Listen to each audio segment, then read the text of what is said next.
Hi, everyone, and thank you for joining us.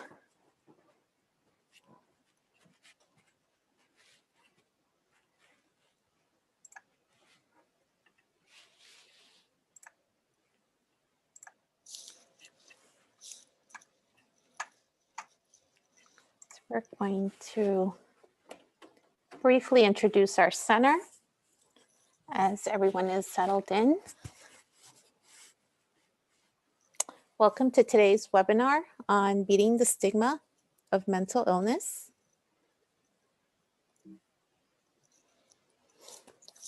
This webinar is sponsored by the Northeast and Caribbean Mental Health Technology Transfer Center. Our center is a federally funded SAMHSA center, and we have been tasked and to enhance the capacity of the behavioral health workforce to deliver evidence-based practices and promising practices to individuals with mental illnesses, to address the full continuum of services spanning mental illness prevention, treatment, and recovery support, and also train related workforces such as police, first responders, primary care providers, vocational service professionals to provide effective services to people with mental illnesses. We also have supplemental funding to work with school teachers and staff to address student mental health. On your screen right now, you'll see our link. It's a bit.ly link to sign up to receive our latest communications regarding our training events and other programs and services.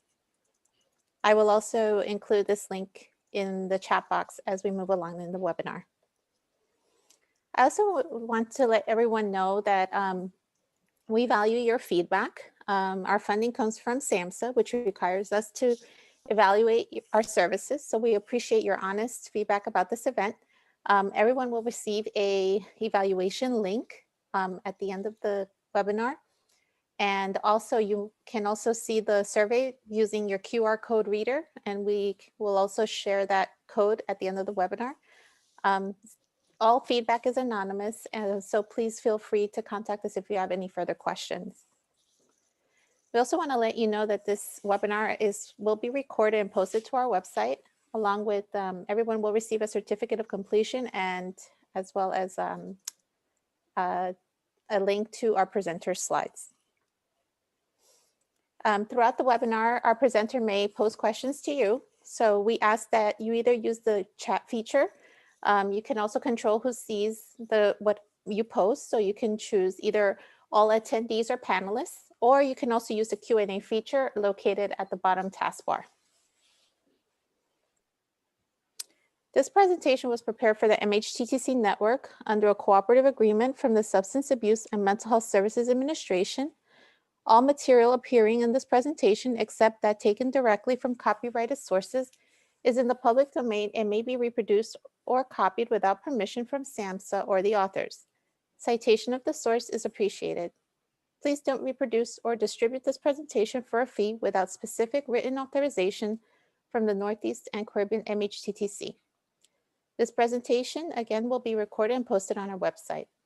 The opinions expressed herein are the views of the presenters and do not reflect the official position of the Department of Health and Human Services or SAMHSA. No official support or endorsement of DHHS, SAMHSA, for the opinions described in this presentation is intended or should be inferred. With us we have today Dr. Patrick Corrigan. I'm going to turn it over to you, Dr. Murphy, our Center Director, to introduce Dr. Corrigan. Thank you, Kati. And actually, Kati, if you can stop sharing, perfect. And I'll let Dr. Corrigan start sharing his slides while I introduce him. Sure. We're happy today, really thrilled today to have Dr. Patrick Corrigan with us to present on a topic he's been working on for a very long time. He's a distinguished professor and associate chairperson for research in the Department of Psychology at Illinois Tech. Previously, he was the professor of psychiatry at the University of Illinois. Sorry, let me just make sure he can share.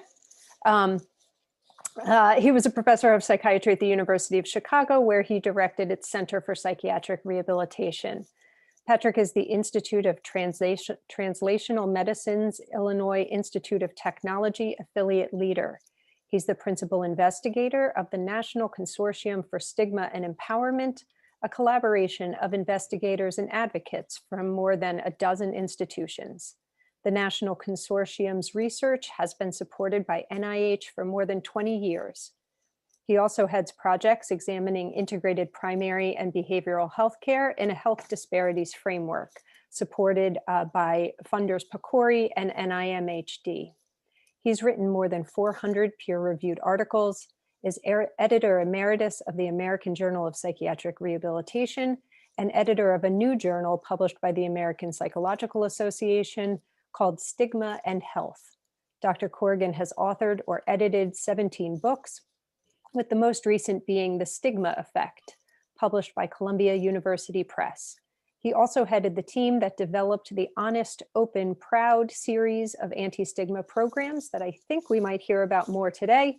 And he was a 2019 recipient of the Presidential Medal from the UK Royal College of Psychiatrists in recognition of his impressive work. So we are very happy to have you with us here today, Dr. Corrigan, and I will turn it over to you. Thank you. Thank you for that kind introduction. I assume everybody can see the slides on the screen? Yes, we can. Thank you. Great. So what I wanted to do today is spend about 50 minutes talking about how we understand the stigma of mental illness and, more importantly, how to fix it. And then at the end, if there's time for questions or comments, we can exchange some ideas more. Over the course of my work, I've become to know that the stigma of mental illness is as big a problem as mental illness itself.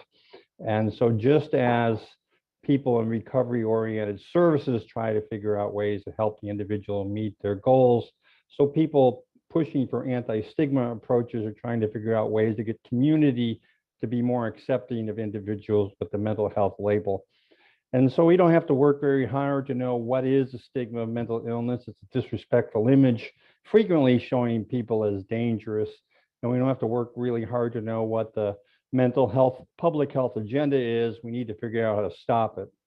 So what I want to do with you today is talk briefly about what is stigma, and more important, about how it might be diminished, focusing on unintended consequences. Some ideas that seem to be good approaches to changing stigma that actually might work or might make it worse. And end up talking about the power of disclosure when people with lived experience share their experiences and how that manifests itself in our Honest, Open, Proud program. So to jump in, I think it's important to understand the stigma of mental illness is not a medical or psychiatric issue. It's an issue of social injustice. And the United States has some awesome examples of when people have stood up to try to deal with these injustices. This is Dr. King coming across the Pettus Bridge in Selma, Alabama in the 60s, trying to right the wrong of racism, or what the gay community has been focusing on for the last 30 or 40 years. And even in the disability community, there's examples of heroes that have tried to right the wrongs of stigma. In the wheelchair in the lower right corner is Justin Dart with a cowboy hat. He's frequently considered the Martin Luther King Jr. of disability rights. He actually worked with George Herbert Walker Bush on rolling out the American with Disabilities Act. You know, the thing about social justice is it motivates us. I imagine most of the people on the call today are somewhat progressive, get energized by injustice, try to stand up, march, and change it. The problem with that is sometimes we go to approaches that actually can make stigma worse. Here's some broader examples. When Bill Clinton was president, the military had an active policy to identify gay and lesbian military members and to drum them out of the Corps. Mr. Clinton started the idea of don't ask, don't tell. If you don't tell us you're gay, we won't ask. The problem with that, of course, is it promotes closetedness. It suggests that you should keep it a secret. And we know in retrospect that this kind of thing only exacerbates shame. So that don't ask, don't tell actually tend to make homophobia worse. Or another example, people of you may remember Jerry Lewis. Every Labor Day, he held a telethon for muscular dystrophy, a 24 to 36-hour affair.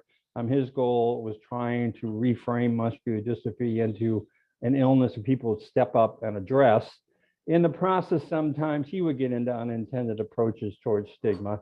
In this case, he was showing the picture of this young man ostensibly wanting to be a fireman, suggesting that people with muscular dystrophy have disabilities that block their goals, which is a wrong message to give.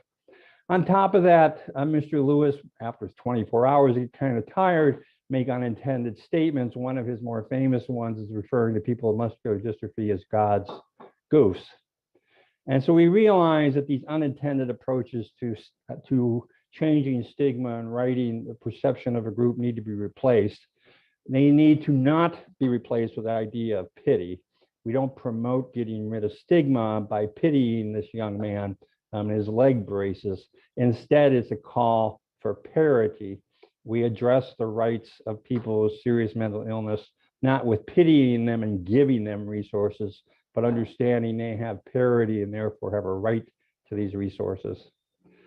A little bit more about me. Thank you for the introduction. I do work in psych rehab. I wrote a textbook about it some years back, was editor of American Journal of Psychiatric Rehabilitation. So I come at this with several hats. Perhaps the most important hat is I am a person with serious mental illness. I've been diagnosed with major depression, bipolar disorder, generalized anxiety disorder, got up and took my meds this morning. I know the shame of what it means to be in a locked unit. Call my wife from that one phone on the wall and tell her I won't be to my daughter Liz's school that night because I'm in the hospital. And so stigma for me is not an abstraction, it's a reality. While I choose to go at this reality by understanding and collecting the data that challenges it, I'm also motivated to try to stomp it out. Such that, as I was introduced, I wrote a book called The Stigma Effect, which came out about 2 years ago. What the book focused on, what I want to share with you today, is the unintended consequences of mental health campaigns, that some approaches to changing the stigma of mental illness actually seem to make it worse. So let's start by what is stigma. A sociologist named Sam Keen wrote a book called Faces of the Enemy, where he looked at through history how people in control, too often white males, have disrespected other groups using the media. And perhaps some of the most heinous examples in American history is the way the majority represented African Americans. Scientists say Negroes still in ape stage. I think I have two concerns about this. One is that I wanted to remind us that the stigma of mental illness is in the same category as a stigma of racism or sexism or ageism. And two, this came from an 1890s medical textbook. So how we often represent bias and prejudice in the form of science. This is from World War II Nazi-occupied Denmark, where we disrespect the group by showing them as animals, in this case, showing Jews as rats. Or what one half of the population has done to the other half of the population, so the harder a wife works, the cuter she looks. The interesting thing is I might have seen an ad like this in my lifetime. And while we have a long way to go in sexism, there's been some major change, at least in showing disrespectful images in the media.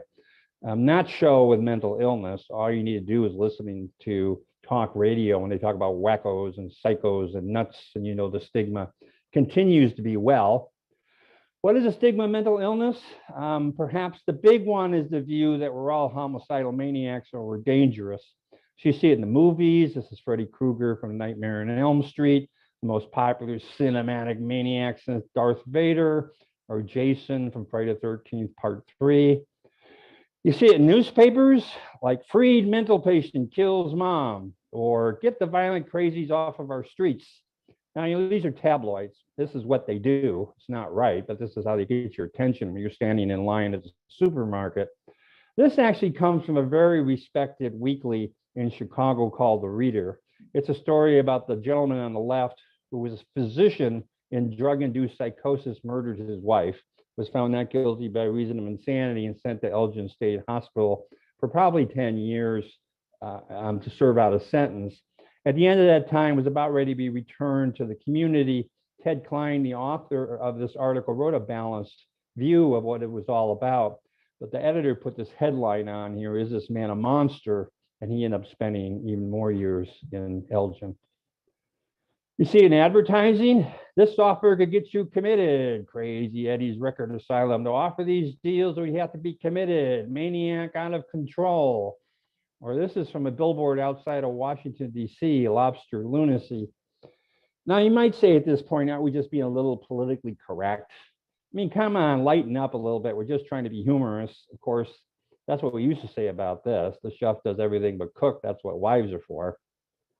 Just as you realize these 1950s images are no longer appropriate for trying to sell merchandise. So similarly, we should realize this is a straitjacket filled with nuts, which won the Clio Award for advertising some years back. You see it in comics, and I love Gary Larson, but there's two things wrong with this. One is just the message on the pad of paper, just plain nuts. But two, this is a psychiatrist doing it. As a psychiatrist, it's okay to laugh at the guy on the couch. Must be anybody can. Or this, sir, these gentlemen from the U.S. Equal Employment Opportunity Commission are here to explain new rules of mental illness in the workplace. To understand this cartoon, you should understand a sobering reality. George Herbert Walker Bush signed the American with Disabilities Act in 1990. It was in place 5 years before anybody ever said it applied to psychiatric disabilities. The EOC actually made an administrative statement to that effect. You saw cartoons like this where axe murderers or somebody who thinks he's Napoleon or that guy in a straitjacket are all going to end up in your job site. S is for Stanley. Stanley's a crazy murderer, who likes to murder little boys and girls early Sunday morning. Are you afraid of Stanley? You know what's sobering about this? This comes from a Shel Silverstein book, who's frequently considered the Shakespeare of modern children's literature. In fact, I got this off my daughter's shelf when she was young. So at a young age, she can equate dangerousness in people with mental illness. Dangerousness is not the only stigma of mental illness. It's a concern, but it's not the only concern. Another stigma is called benevolent stigma. It doesn't mean it's a good stigma. It means that people with mental illness are looked at, adults with mental illness are looked at as big chumps, big kids, and they need a benevolent figure like a doctor to tell them what to do. And so you see it in movies like The Dream Team with Christopher Lloyd, Michael Keaton, Peter Boyle. They're all psych patients who get away from their keeper, having a zany day, popping around Manhattan, because that's what they do. This is actually a combination of both stigmas. Jim Carrey is Me, Myself, and Irene. On the left, he's this big dopey cop, and on the right, he's this maniacal cop. And they kind of come together to hit both the stigmas together. You also see this kind of dopey image in flyers, how to avoid hiring lemons, nuts, and flakes. What's concerned about this is that this flyer actually came from a human resource department of a major corporation, the folks who are supposed to be watching out for representations of groups. Is it better? Some of these slides, I've been doing it for a while, a little old. What about more recent? To understand this, you're looking at a downstate printing company in Ohio. Pretend the woman's not there for a minute. What do you see? A bottle of booze on its side, 2 legs hanging down, a chair knocked over, sign saying contemplating suicide, get your signs made here. If that's not a big enough problem, she's the owner of the company, and we try to explain it to her. She didn't see what the big deal was. Or this, for those of you who saw A Beautiful Mind with John Nash, this is where Professor Nash would go when he'd relapse. Trenton State Hospital in downstate New Jersey had a fire. No damage to people, some structural damage, but the next day the local newspaper said, roasted nuts. So anecdotally, the stigma of mental illness is alive and well. What does research show? Colleagues of mine, Joe Phelan and Bruce Link at Columbia, did a study looking at the degree to which the average member of the population believes people with mental illness are dangerous. That's a complex description, and we'd be glad to share with you some population studies we've done on that. But in the shorthand about this, we know that the general population grossly overestimates the degree to which people with mental illness are dangerous. So they looked at it in 1956 and 1996, and they were hoping, for example, that it got cut in half because we know so much more about mental illness. That it went from 40% in 1956 to 20% in 1996. In reality, it went the other way. The stigma got twice as bad, which they repeated in 2006, and it's still just as bad. As a matter of fact, there's some pretty compelling evidence that stigma of mental illness might be getting worse. Why? Well, perhaps one reason is the degree to which, when America has these god-awful mass shootings, the degree to which the media equates that with mental illness. In fact, I have a colleague in Australia, Tony Joram, who did a study after Sandy Hook, that the population in Australia were significantly more likely to think people with mental illness were dangerous after they witnessed that tragic shooting. So let's talk about this more from a perspective of scholarship. What exactly is the stigma of mental illness? We try to understand stigma in terms of types, different types of stigma and structures, specifically stereotypes, prejudice, and discrimination.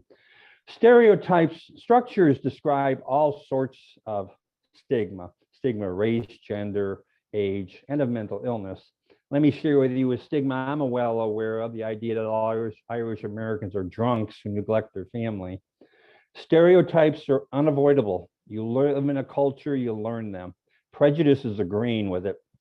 Yep, that's right, all Irish are drunks, and discrimination is a behavior. And so I'm not going to hire them or rent them or be their friends. Of course, we're much more interested in the stereotypes, prejudice, and discrimination of mental illness. The big stereotype of mental illness is dangerous, that I might look good right now, but I can flip out at any moment. But also notions of weak, choosing to be that way, incompetent, incapable of making it through school or getting a good job. Prejudice is therefore agreeing with it. Yep, they're bad, and I'm afraid of them, and they should be ashamed of themselves. And discrimination is not wanting to hire them or serve them or rent to them. Let's talk a little bit more about discrimination. You can understand that when you understand the difference between public stigma and self-stigma. Public stigma is what happens when we, the public, agree about the stereotypes of mental illness and discriminate against people.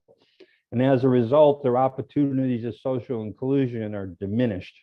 And so an employer who knows an individual has a mental health diagnosis is less likely to hire them or provide reasonable accommodations. Landlords won't rent to them. Schools don't provide the accommodations they have due. Our legislatures won't pay for appropriate services. Faith communities are unwelcoming, and it leads to this extremely unnecessary call for coercive treatment for assuming that people with mental illness can't assume what's the appropriate way to care and force medications down them. Perhaps the one study that's really compelling is Ben Druss in 2000 looked at about 20,000 case histories of veterans in the US VA system who were presenting with rapid heartbeat, shortness of breath, flushing, such that they need to be referred to for PTCA, or more bluntly in English, they need to get referrals to a cardiologist. And 100% of the times when the physician thought the vet was a regular guy, no mental illness or substance abuse, they got referred. If the doc thought the veteran had a substance abuse problem, perhaps because of what the veteran said or what was in his or her chart, they got referred. It went down to 40%, less than half the time. If the doc thought the person had a mental illness, they got referred. Now, there's two things about this. One is the stigma of mental illness is no longer this kind of abstraction that doesn't matter. This is an issue of life and death. And two, this is physicians doing this. This is not an uneducated group of people. Secondly, let's talk about self-stigma. Self-stigma is what happens when people with serious mental illness internalize the stereotypes and apply them to ourselves.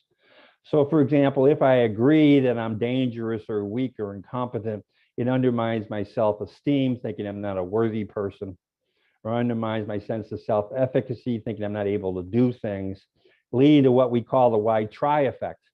Think about the goal of recovery-oriented treatment. Much of the goals help people accomplish their aspirations related to going to work or living alone. The why try effect is, why should I try to get a job? I'm not worthy of it. And why should I try to live alone? I'm not able to do it. Finally, label avoidance. One thing to realize about stigma, it's a Greek word for mark. Generally, the marks broadly are obvious. So if you're a person of a different skin color than I can be racist and discriminate against you, or different body features, you're feminine, I can be sexist and discriminate against you. Or if you have gray hair, I can be ageist and discriminate against you. Fundamentally, the mark of mental illness is hidden.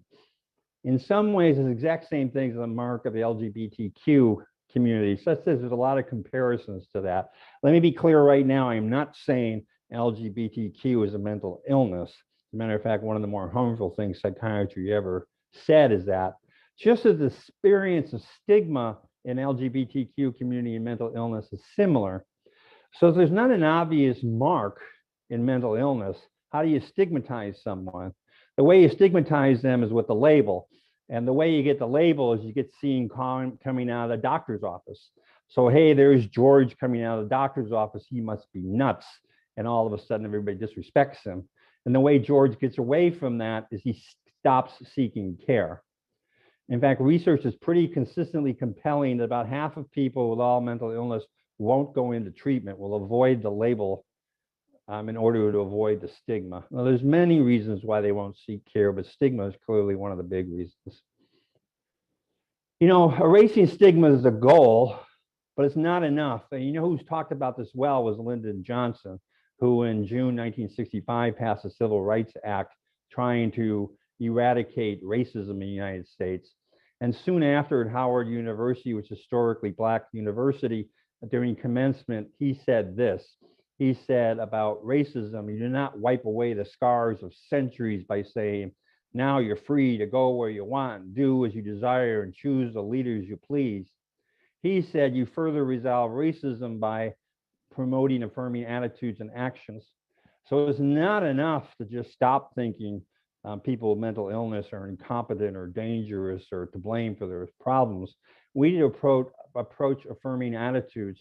We need to recognize that people with mental illness recover. That's the rule, not the exception. It's a process that everyone can be involved in.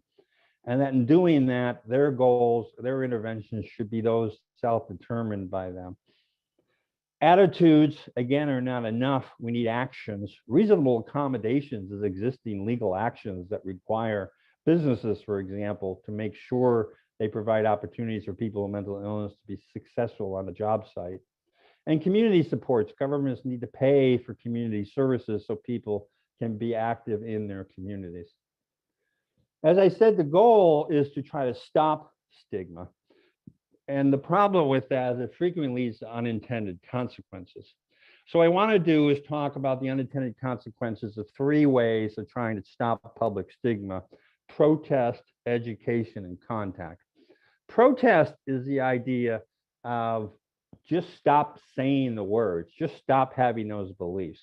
And you know, we've done a lot in medicine about changing the words of things. So leprosy is now called Hansen's disorder, and dementia is Alzheimer's, and mental retardation is intellectual disability, and mania is bipolar illness.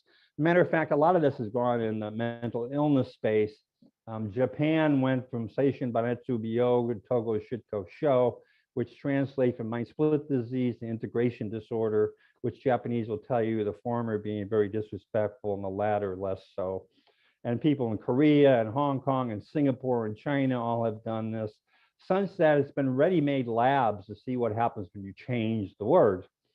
For example, you may be interested to know there's a big push to change schizophrenia into Bloyler's syndrome. It's just like we changed dementia into Alzheimer's disease. Bloyler was a Swiss psychiatrist who came up with the 4 A's of schizophrenia many years ago and was considered to be one of the first persons to describe it. And the question is, in a study LaSalvia did, in a review that LaSalvia did, what kind of impact does changing the words have on the general population and the providers? On the general population, it has no impact. A lot of times, I don't know, you change the word, and even if they do change the word, I don't care whether you call it schizophrenia or psychosis or Bloyler's syndrome, you're still nuts and dangerous, and I don't want you around me. The reason why we think it's so effective is because it had a big impact on providers. You know, when DSM-5 came out some years ago, we cured Asperger's disease because Asperger's disease, by consensus, got taken out of the DSM and it went into the broader autism spectrum disorder. And so when the new labels come out, we learn them quickly to make sure we can be responsive to funders and the services we provide people. Just because you know the labels change does not mean you change the stigma. Policy change. Crazy is now on the growing list of politically incorrect words. Seems it's offensive to people of a certain mental state, the sanity challenged. The other problem with just thinking you change the words is it makes it look easy. It makes it look like all you got to do is change a couple words and everybody will stop doing it. It does not happen when we went from the N word to Negro to colored to African American. There's still a lot of racism goes out there. And it doesn't help with mental illness. In fact, there's advocacy groups going around that actually believe the stigma of mental illness is no longer a problem. Even of more concerns, it leads to word police. You get into this big debate amongst people on do you call it mental illness, mental health challenge. I mean, don't get me wrong, words matter, but there's been a lot of research about which words matter, and there's no consensus on it. And even more, the targets of trying to change stigma are not all of us on this call today. It's the average person like my Aunt Lillian, who spent her entire career working in a big drugstore. She doesn't get this. And so you're going to have one shot at her, and going down and arguing about whether you call it mental illness or mental health challenge, my hunch is not a good way to approach it. So the other approach to go with this, and perhaps the big shocker I'm going to share with you today, is education, for the most part, does not have a big effect. One of the ways to look at this is some examples of public health efforts at education to try to change major health concerns. Many of you remember DARE. Some of you might have been old enough that you actually went through it in school. My kids went through it at school. At its heyday, it was in 3/4 of US school districts in more than 40 countries. It typically was done by a police officer showing paraphernalia and reviewing the issues of the risks of doing drug abuse on one's future. In this case, the feds actually supported 5 studies on DARE, of which 3 studies showed no effect. 1 study showed an uncertain effect.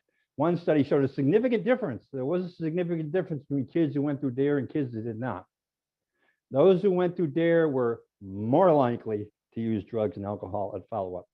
So this kind of education thing about the facts of drug abuse does not, in fact, seem to change one's use of them. Another example, a particularly poignant one, both in the last few years with anti-vaxxers and now that we're in the middle of a pandemic, is the idea that vaccines cause autism. Clearly a major public health concern. For example, in Washington state, the rates of childhood diseases are going up because of the degree to which people are not being vaccinated. So groups like the CDC will get together parents who believe vaccines cause autism and share with them fact sheets that they have about the truth that there's no connection between vaccines and autism, and compelling videos about what happens. This is not a trivial issue. What happens when one's daughter or son gets sick with these illnesses? And they looked at the kind of impact on it, and the impact is sobering. Nyan published this study in 2014. In terms of attitude change, the impact of attitudes was zip. There was no more openness to agreeing that vaccines don't cause autism. But more important, the question was intention. Did parents who saw this, were they more likely to go out and vaccinate their children? And that was cut in half. They were less likely to go out and get vaccinated. So education in those 2 instances seemed to lead to rebound, in fact, perhaps not making it better. What about mental illness? Back to George Herbert Walker Bush in 1990, he launched the Decade of the Brain. The idea was partly to reframe mental illness as a brain disorder, partly to decrease stigma. If the public knew that something like schizophrenia was a brain disorder, we were less likely to blame people for it. This is a PET scan with somebody's occipital lobe in the back lit up, suggesting that they're having visual hallucinations. And we did research about this 20 years ago, and the fact is, I am less likely to blame someone if I believe schizophrenia is a biological disorder like this shows. But I'm also less likely to believe they're going to recover. I'm going to think it's hardwired in. You look good now, but you can freak out at any time. And the degree to which you think they're not going to recover is the degree to which employers want to hire people, or landlords won't rent to them, or doctors will provide a substandard health care. Contact is the approach we become much more invested in. Contact is a term coming from social psychology, which suggests changes between races improved the degree to which white people and Black people had interactions as peers.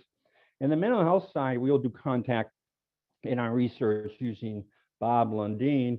Bob and I are somewhat spiritually linked, and we figured out we were born and then graduated from 8th grade, high school, and college, all within a couple months of each other. Soon after college, he started a career with schizoaffective disorder, which was pretty disabling. And so he tells his story to try to change stigma. Hi, I'm Bob. I have a serious mental illness. One of the best ways to evoke stigma is to give yourself the label schizoaffective disorder. In his case, his childhood was not unusual, which for him was trying to change the stigma that people with mental illness are born broken. Then unfortunately, his mental illness is traumatic. One of the things you find in people's stories when you see somebody like Bob is the for real effect. You look at Bob and you say, for real? Are you really mentally ill? Because you're not slobbering or talking to yourself or head banging. And so for Bob, he needed to share the issue that his mental illness was traumatic. He's been hospitalized more than 15 times. He uses street drugs to deal with his mania. He gets in trouble with the police when he becomes manic. And despite that, and that's the key issue of recovery, despite the fact that people may have recurring symptoms, they are able to achieve. In his case, achievement is he got an undergraduate degree. He works now as a full-time peer counselor at DuPage County Mental Health, which is west of Chicago. He's a playwright. His plays about his mental health experiences end up on the stage. And so we're curious, what is the effect of education in blue versus contact in red? And we looked at this in a meta-analysis some years back. This represents 12 studies. And what you find is the overall impact, the attitudes and behaviors. There was a small benefit due to education. There's 2 to 3 times bigger benefit due to contact. Hearing Bob telling his story has a much bigger impact than having an expert come to you and tell you it's a brain disorder. And so this led to what we call the TLC model for understanding how you change public stigma. It rests on contact. It reiterates what we know. I'm a person who's all for gay rights, but I'm straight. If we want to change gay rights, I need to do that as an ally to people from the LGBTQ community. Changing the stigma of mental illness rests on the story of people with mental illness, not providers. And so if you're a provider and you want to change stigma and you're not somebody who lived experience yourself, you are an ally. Good contact is targeted, local, credible, and continuous. Targeted, who should be the targets? I think we all like to wave our magic wand and get rid of the stigma of mental illness right now. We surely want to do that with racism. And while there have been some small steps, we haven't accomplished that yet. So in the meantime, in terms of the stigma of mental illness, we want to target it. I am a rehab psychologist. My goal is to help people get back to work. So I want to target employers so they're more opening to hire people with mental illness, and more importantly, to provide them reasonable accommodations. Or landlords, they're more open to offering housing, or healthcare providers, so they offer a good standard of care. Local, we rolled this program out in Canada some years back at the World Psychiatric Association. You may know what Canadians think of Americans. Last time I checked, Canada was building a wall to keep us out. If you're going to develop a program in Canada about stigma, it needs to reflect and be grounded in Canadians. The United States might have an even more complex issue because we're spread out amongst a very diverse country. I'm talking to you today from Chicago, the heartland. We're right in the middle. We view everybody on the East Coast as zoned out in coffee, and everybody on the West Coast is popped out in THC. And we in the heartland really have the only truth and understanding what it means to be American. And even in Illinois, to remind you of geography, that's us in Chicago in the upper right-hand corner at the bottom of Lake Michigan. Though Illinois is a pretty big state, about 26 million people, about 60% are rural or agrarian. And so if you're going to develop a program for a place like Peoria, right there where the X is, you got to make sure it plays for Peorians. Good stigma change is also credible and continuous. I've not had the honor of serving in the US military. I have worked a bit with the DoD and the VA and anti-stigma programs. We know, for example, the mental health challenges, in part because of all the wars we're in, have increased for active military and for veterans in many ways. And so trying to change stigma, we know that military needs to talk to military. Actually, within the military, Army needs to talk to Army, Marines need to talk to Marines, and sailors need to talk to sailors. And continuous, seeing Bob Lundin once is good, but it's not enough. And it can't be carbon copies. We somehow have to promote contact on an ongoing basis. And the way to do that, and what we think is a grand plan for changing stigma, is the way we understand we change the stigma of the LGBTQ community. Roughly 40, 50, 60 years ago, brave men and women, LGBTQ, came out. They told their stories, such that by the time my kids got to school, they weren't overwhelmed by these stupid ideas of homophobia and thought that being gay was fine by them. So similarly, there's this issue in the mental health community of coming out mad, coming out proud. In fact, there's a mad pride group out there trying to stop the stigma of mental illness by telling one's stories. Lots of people have come out, famous people have come out. This is Rod Steiger, won an Academy Award for In the Heat of the Night, and Patty Duke, who won an Academy Award, Mike Wallace, who was on 60 Minutes. Rod had a bipolar disorder, as did Patty. Mike Wallace had a major depression. I love showing this picture of famous people to my students because they go, who are these people? And so they've taught me about Demi Lovato. Miss Lovato actually talks about both her challenges with mental health problems and substance use disorder problems. Jim Carrey, who alternately talks about depression and bipolar disorder, and Leonardo DiCaprio, who talks about anxiety disorder. And so the question is coming out of famous people really beneficial? And we think there's a limitation to it, what we call the Thurgood Marshall effect. You may remember Thurgood Marshall is the first African-American Supreme Court judge appointed by Lyndon Johnson. And when he was appointed, a lot of progressive people said, wow, you look at him, he's a black man, he must be cool, he's distinguished, so other black people must be. But it doesn't work that way. You tend to say he's not like other black people. Or this is John Nash, you tend to look at him as he's not like other people with mental illness. So famous people with mental illness have their limitations. And so we wrote a book some years ago called Coming Out Proud, the Racist Stigma of Mental Illness. It's actually an edited book with 40 stories from people around the world talking about their stories of recovery and their demand for solidarity. We think the message is not that people with mental illness should pass as normal. We think the message is people with mental illness should pass as they are and expect everybody else stand with us in that way we present to the world. And so about 12 years ago, we developed the Honest, Open, Proud program as a way to help people decide whether they want to disclose. It has 3 lessons. The first lesson is to consider the pros and cons of disclosing, which, by the way, vary when you're talking about coming out at work versus your faith-based community versus your extended family. Excuse me. The second way is that there's different ways to disclose. So I might sit next to you at the office and think you're a nice person. I could take you to Starbucks and say, hey, did you see Silver Linings Playbook? And if you say, I can't stand Hollywood showing those mentally ill people as normal, then you're probably not a good person for me to come out to. And the third lesson is your story. What are you going to say? Followed up by a booster. The program is traditionally done by 2 trained facilitators who are people with serious mental illness, and groups of 3 to 8 peers where they can share their experiences. Let's talk about something people frequently ask. Our goal is not to talk people into coming out. While for me it has worked out well, I in no way think everybody should do it. In fact, a Supreme Court judge once said it's hard to stop the clanging bell. Once you're out, it's hard to go back in. The goal is to help people realize they have that options, and if they should decide in limited situations where they're protected to disclose, they might. Our research shows about 1/3 of the people who actually go through HOP will disclose in the month following. However, there's pretty significant increases overall in the in feeling empowered and self-esteem about oneself, because it's like, I didn't know I was in the closet. I could have these options. One of the interesting things about the choice of words is pride appropriate here when you talk about mental illness and stigma?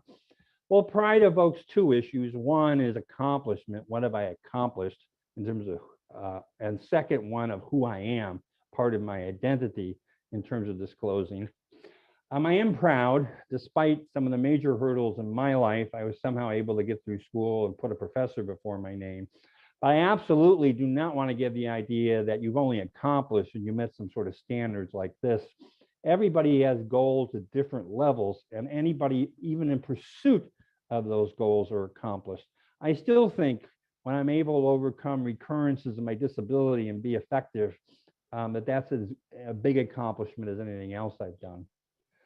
But similarly, pride is who I am. To remind you, for those who don't know, this is the Irish flag. One of the best things my parents ever did to me is name me Patrick. And every March 17th, I like to talk to people about who I am. And so it is with mental illness. If I want to be an authentic person, I should be able to share that with people without feeling a sense of shame. And so it really has changed the dialogue of how we've understood identity. When I was a graduate student some 30 years ago, an internship, I learned that you wanted your patient not to identify as a mental, that you wanted to keep it hidden because if other people knew it, they would discriminate against you. And instead, we know a progressive attitude now is one of human identity is embrace who I am, whatever part of that I am, and being able to express it as I like. We've done a lot of research on this. We've actually had 5 peer-reviewed randomized controlled trials in the literature. It's a little late. I want to give some time for discussion. Trust me. But also my email is at the end. If you email me, I'd be glad to share these with you. Also, we've done a lot of work of adapting this around the world. Actually, we have a study currently going on in 2 places in China about adaptations to HOP for them, projects in Germany, Italy, Spain, and the like. Adaptation is a big effort because stigma is a social construct, and the way I view it and the way Chinese view it is very different things. And on top of that, disclosure is very different in different countries, and so you need to honor, understand their approach, and make sure HOP reflects their ideas. So when I do a lot of my presentations, I frequently talk to people. I talk to service providers, people working in recovery programs about what are effective ways to help people get back to work. But here I talk to you all not as providers, but as advocates, as people trying to change the dialogue to make a better outcome for people. And so again, the United States is privileged to have some amazing examples of advocates. Here is Dr. King, again, who led us to overcoming injustices to civil rights. On the mental health side, has had it too. This is Clifford Beers. In the first decade of the 1900s, he was hospitalized in Connecticut for a major mental illness. And he got out. Think about this. This is 1909 when he said, I must fight in the open. He knew that disclosure was a secret. He went on to founding Mental Health America, which is one of the lead advocacy groups in the United States now. And so I like to end with a prayer from Gandhi, who again was another one of the social justice leaders of the previous century. He said, let our first act every morning be to make the following resolve for the day. I shall not fear anyone on earth. I shall fear only God. I shall not bear ill will towards anyone. I shall not submit to injustice from anyone. I shall conquer untruth by truth. And in resisting untruth, I shall put up with all suffering. What was good for him in India is surely good for us too. Contact information. Thank you for listening. I'm now open to questions or comments. Thank you so much, Dr. Corrigan. Wonderful presentation. I think I'm giving some of the attendees a moment to get their questions in. And so I'm going to start us off. And I'm just wondering if you have any sort of concrete suggestions, since most of our audience is often the mental health workforce, of actions they can take around advocacy, being allies, et cetera. Are there things they can do? Should they be talking to people they're working with about the pros and cons of talking about their mental illness, or are there other actions they can take to help be good advocates? Well, I think the good news now, especially considering many years ago when I started at all this, is there are now visions of mental health that naturally meant to promote power and decrease stigma. Some of those, for example, is the idea of recovery, is the idea that people with serious mental illness should be hopeful and should pursue their aspirations, and the idea of self-determination, the idea that they are the person with the control and the power at the end of the day. I think another really valuable resource as it permeates the healthcare system is the inclusion of peer providers, is people who are using their own disclosure to come out and tell their story. To incorporate HOP within the healthcare system, it has been, it is now part of the peer health provider portfolio for the U.S. Department of Veteran Affairs. So they do have a program to share it amongst them. We do have a training program. If you go to www.hopprogram.org, you can download the manual for free and you're welcome to use it. We do provide training. You can contact me and we can tell you how to do that. Thank you. That leads to another question that's come up in the chat and that I had as well, sort of, which is, so their peers, people in peer provider roles who kind of by reason of their position, are disclosing and are in their work using their personal experiences. But what about people who may have personal experience but aren't necessarily in defined peer roles? So in the chat, somebody's starting as a human services tech, but I think, counselors, psychologists, psychiatrists, caseworkers, etc., many of us have personal experience. Do you have any recommendations around how to use that? I think that's an ongoing discussion to understand with your profession.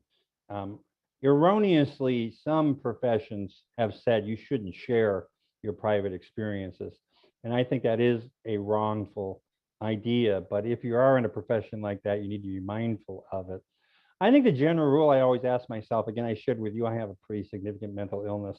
The general idea I always ask myself is, am I sharing something meant to help that person or myself? I am a human being. Sometimes I do have needs, but in a helping relationship, getting my needs met is not the goal. If I'm sharing something with them and it helps them, good. So there's two parts. One is to ask that question. The other is to have my antenna up. And if I shared some part of me, did it seem to help them or not? And if so, I probably want to incorporate that.